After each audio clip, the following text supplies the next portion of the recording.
Good morning विद्यार्थी मित्रों। धोरण 5 गणित चैप्टर नंबर 10 ની અંદર આપણે ગઈકાલે શીખી ગયા હતા સેન્ટીમીટરને મીટરમાં અને મીટરને સેન્ટીમીટરમાં રૂપાંતરણ કરવાના એક્ઝામ્પલ।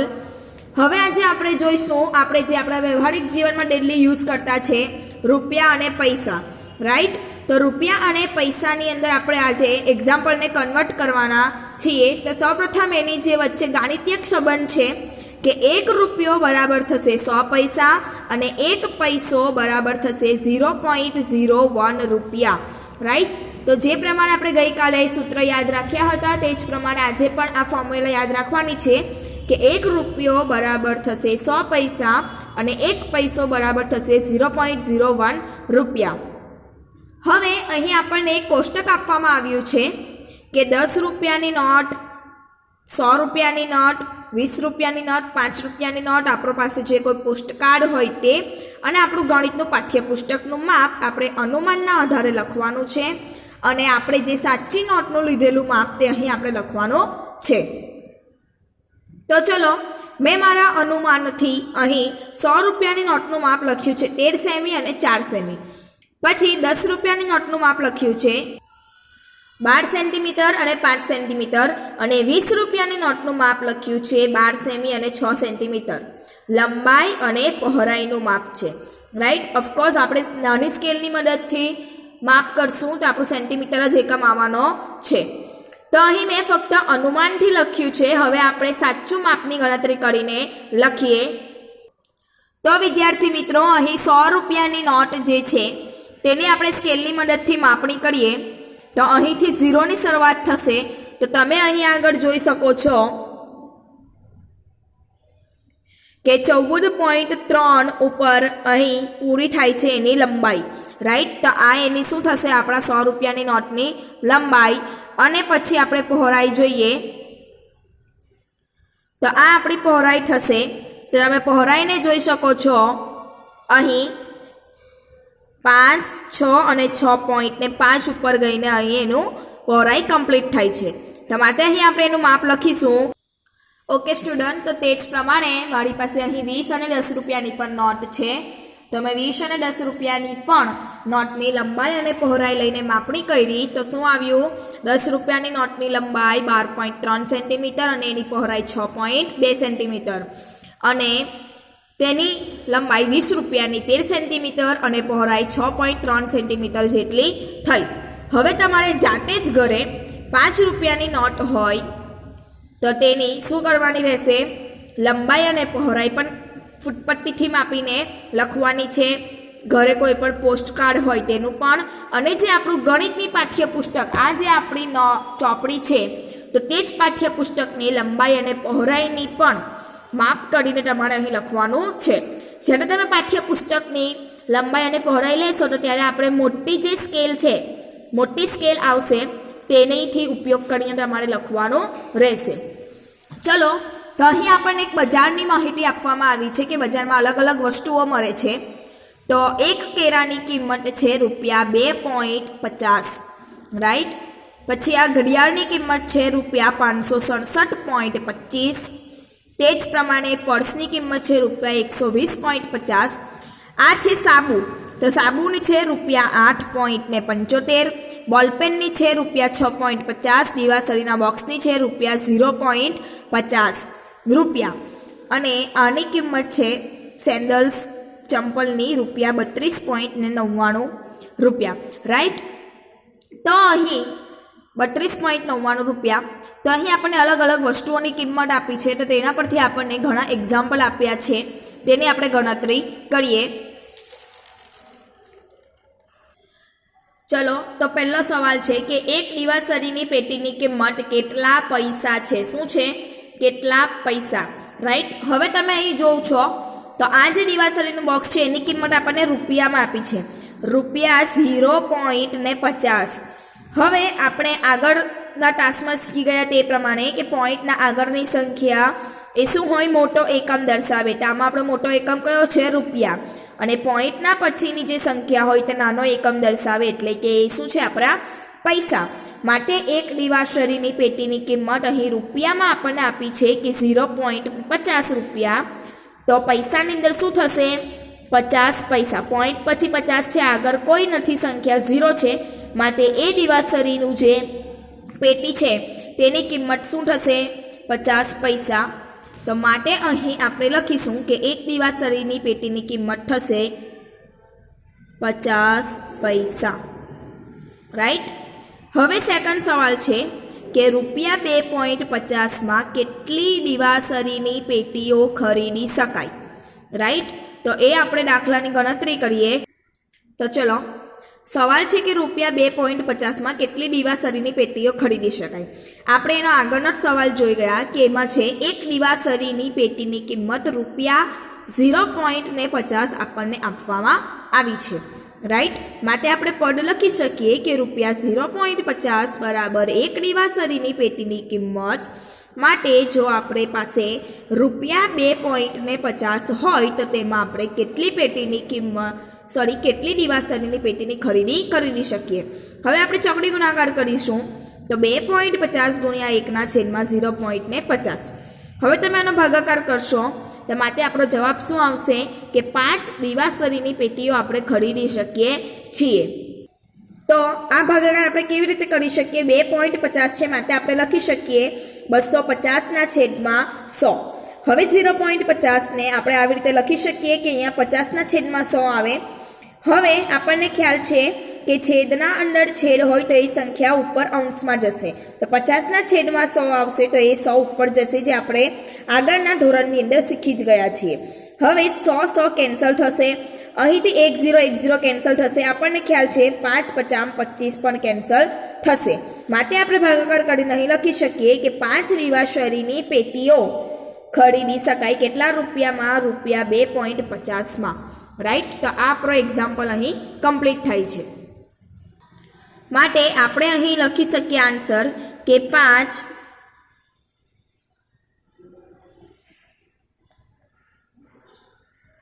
કે રૂપિયા 2.50માં કેટલી દિવાસળીની પેટીઓ ખરીદી શકાય? તો 5 દિવાસળીની પેટીઓ ખરીદી શકાય। હવે છે કે એક સાબુની કિંમત કેટલા રૂપિયા છે? તો આગળ ચિત્રમાં અહીં આપણને સાબુ આપવામાં આવ્યો છે, એની કિંમત કેટલી છે? રૂપિયા 8.75। માટે આપણે લખશું કે એક સાબુની કિંમત કેટલા રૂપિયા છે? તો લખીએ રૂપિયા 8.75 છે। હવે ચોથો એક્ઝામ્પલ છે કે અરુણ એક સાબુ ખરીદવા ઈચ્છે છે, તેની પાસે 5 રૂપિયાનો એક સિક્કો, 1 રૂપિયાના 2 સિક્કા તથા 50 પૈસાના 4 સિક્કા છે, તેને કેટલા પૈસા પાછા મળશે? રૂપિયામાં દર્શાવો। તો ચલો હવે આપણે દાખલાની ગણતરી કરીએ। તો અરુણ પાસે 5 રૂપિયાનો એક સિક્કો એટલે 5 રૂપિયા થયા, રાઈટ।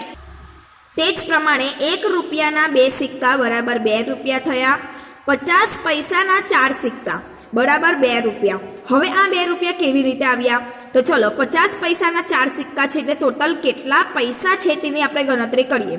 તો 50 + 50 + 50 + 50, તો આપણો આન્સર શું આવશે? 200 પૈસા, રાઈટ। કે 50 પૈસાના 4 સિક્કા એટલે એના પાસે 200 પૈસા છે। હવે આપણે અહીં એકમ રૂપિયા છે એટલે રૂપિયામાં આપણે લખવું હોય તો આપણે આના પરથી ગણતરી કરીએ કે 1 રૂપિયો બરાબર 100 પૈસા છે, બરાબર। માટે 200 પૈસા બરાબર કેટલા થશે? ચલો હવે તમે આના ચોકડી ગુણાકાર કરશો તો 200 ગુણ્યા 1/100, 0 0 0 0 કેન્સલ, માટે આપણો શું આન્સર આવશે? 2 રૂપિયા, રાઈટ।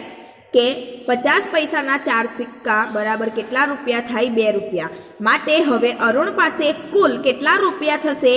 5 + 2 + 2 9 રૂપિયા છે। હવે અરુણે એક સાબુ ખરીદવો છે, રાઈટ। આપણને રકમમાં આપ્યું કે એક સાબુ ખરીદવો છે, તો એક સાબુની કિંમત કેટલા છે? 8.75 રૂપિયા, રાઈટ। હવે એના પાસે ટોટલ 9 રૂપિયા છે, તો દુકાનદારને જો એ 9 રૂપિયા આપે તો એને ફરી પાછા કેટલા રૂપિયા દુકાનદાર આપશે તે આપણે શોધવાનું છે। માટે આપણે શું કરશું કે એના પાસે 9 રૂપિયા છે, એક સાબુ માટે 8.75 રૂપિયાનો એક સાબુ લે છે, તો એ બંનેનો આપણે તફાવત લઈએ કે 9 રૂપિયા ઓછા 8.75 રૂપિયા, માટે 0.25 રૂપિયા દુકાનદાર એમને પાછા આપશે, રાઈટ। અરુણને 0.25 રૂપિયા પાછા મળશે। કે આપણી પાસે પણ 9 રૂપિયા હોય, મારે 8.1 સાબુ લેવો છે અને એ 8.75 રૂપિયાનો છે, તો દુકાનદાર મને પાછો કેટલા રૂપિયા આપે? તો આપણે આ બેનો તફાવત કરીને ગણતરી કરીએ તો આપણો શું આવશે આન્સર? 0.25 રૂપિયા અરુણને પાછા મળશે, રાઈટ?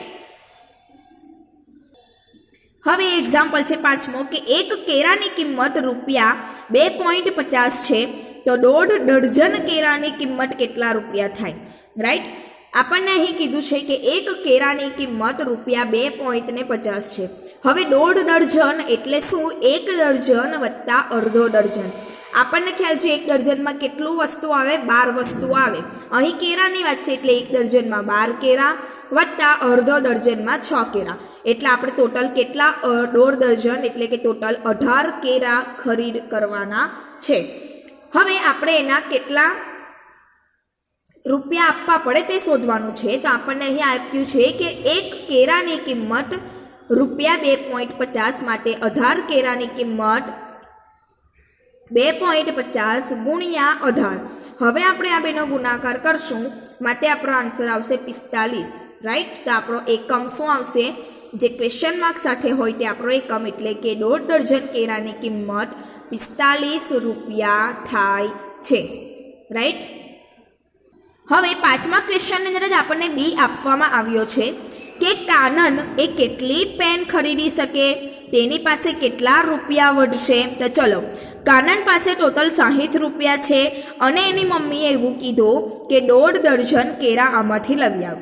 હવે એમાંથી જે પૈસા વધે તેમાંથી તું પેન લઈ શકે છે, તો એ કેટલી પેન ખરીદી હશે અને એના પાસે બીજા કેટલા રૂપિયા વધશે તેની આપણે ગણતરી કરવાની છે. ચલો, કાનન પાસે ટોટલ 60 રૂપિયા છે. હવે તેને જો 1.5 ડઝન કેરા લીધા તો એના પાસે હવે કેટલા રૂપિયા બાકી હશે? તો આપણે આગળના એક્ઝામ્પલમાં જોયું કે 1.5 ડઝન કેરાની કિંમત કેટલી છે? 45 રૂપિયા. તો આપણે 60 માંથી 45 ને બાદ કરી દઈએ કે 60 રૂપિયા ઓછા 45 રૂપિયા, તો 15 રૂપિયા એના પાસે હવે બચ્યા 1.5 ડઝન કેરા લીધા પછી. હવે એની મમ્મીએ શું કીધું કે જે રૂપિયા બચ્યા છે તેમાંથી તું શું લઈ શકે છે? પેન લઈ શકે છે. તો આપણે જોયું કે એક પેનની કિંમત કેટલી છે? રૂપિયા 6.50. હવે આપણે જો 2 પેન લેવી હોય તો 6.50 વત્તા 6.50 કરીએ તો આપણા ટોટલ રૂપિયા કેટલા થાય? 13 રૂપિયા થાય. તો માટે કાનન એ 2 પેન ખરીદી શકે કારણ કે એના પાસે 15 જ રૂપિયા છે. જો એ 3 પેન ખરીદવા જાય તો એના પાસે કેટલા રૂપિયા હોવા જોઈએ? 19.5 રૂપિયા. પરંતુ આના પાસે કેટલા રૂપિયા છે? 15 જ રૂપિયા છે, માટે એ ફક્ત 2 પેન ખરીદી શકે છે. હવે 15 રૂપિયામાંથી 2 પેન ખરીદવા એને 13 રૂપિયા આપ્યા, તો એના પાસે કેટલા રૂપિયા બચ્યા? તો 15 ઓછા 13, માટે એના પાસે 2 રૂપિયા વધશે, રાઈટ? તો વિદ્યાર્થી મિત્રો, આ બધા જ એક્ઝામ્પલ તમારે ગણિતની નોટબુકમાં પણ લખવાના છે. માટે આપણે અહીં લખીશું કે કાનન કેટલી પેન ખરીદી શકે? તો લખીશું કે 2 પેન ખરીદી શકે અને તેના પાસે કેટલા રૂપિયા બાકી રહ્યા? 2 રૂપિયા વધશે, રાઈટ? વિદ્યાર્થી મિત્રો, તમારે બોલપેનથી નોટબુકમાં લખવાનું છે. ચલો, હવે શું હું 13 રૂપિયામાં 2 પેન ખરીદી શકું? તો કે હા. અહીં કાનન પણ 13 રૂપિયામાં 2 પેન ખરીદે છે અને એના પાસે 2 રૂપિયા બચે છે, તો માટે આપણે લખી શકીએ કે હા. તો 2 પેનની કિંમત કેટલા રૂપિયા થાય? તો આપણે જોયું કે 13 રૂપિયા થાય. શું તે 2 પેન ખરીદી શકશે? તો કે હા, રાઈટ? ખ્યાલ આવી ગયો? તો આ બધા જ એક્ઝામ્પલની ગણતરી મેં તમને વિડીયોમાં બતાવી છે, તો એ તમારે નોટબુકમાં ગણતરી સાથે લખવાનો છે. હવે વિદ્યાર્થી મિત્રો, પાના નંબર 140 ઉપર તમને એક મહાવરો આપવામાં આવ્યો છે કે નીચેના જોડકા જોડો. એ જોડકા આપણે જોડવા માટે હંમેશા આ સૂત્ર યાદ રાખવાનું છે કે 1 રૂપિયો બરાબર 100 પૈસા થાય. ચલો, તો અહીં આપણને આપવામાં આવ્યો છે અડધો રૂપિયો, તો 100 પૈસાના અડધા કેટલા થશે? 50 પૈસા. માટે અહીં જોડકું જોડ્યું 50 પૈસા. હવે આપણને ખબર છે અને પોઈન્ટમાં આપણે કેવી રીતે લખવાનું? 50 પૈસા છે, માટે પોઈન્ટ પછી આપણે લખીશું 50, પરંતુ પોઈન્ટની આગળ કશું નથી એટલે આપણે 0 લખી દઈશું, રાઈટ? એટલે 0.50 રૂપિયા થશે. ચલો 1/10 રૂપિયા માટે થશે 10 પૈસા, એને આવી રીતે લખી શકાય. તો આ જ પ્રમાણે તમારે બધા જોડકા જે મેં જોડ્યા છે એ પ્રમાણે તમારે નોટબુકમાં પણ લખવાના છે આ જોડકા, અને સ્કેલની મદદથી આવી રીતે સારી રીતે જોડવાના છે. Thank you.